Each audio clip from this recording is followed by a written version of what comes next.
Hiram, c'est l'architecte du temple de Salomon.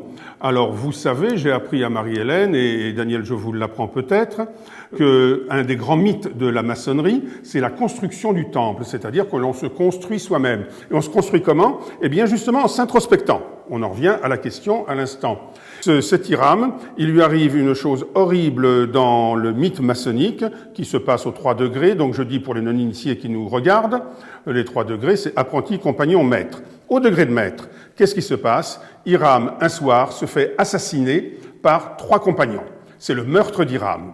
Or, il se fait, on aura l'occasion d'y revenir quand on traitera du père et des relations au père, il se fait qu'il va en quelque sorte ressusciter. Et c'est le grand mythe d'Hiram, c'est son meurtre et, j'ose pas dire sa résurrection parce qu'on y reviendra. Il revient à la surface, il revient sur la terre.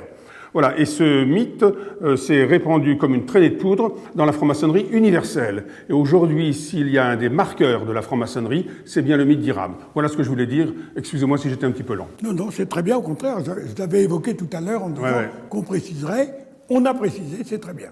Merci bien.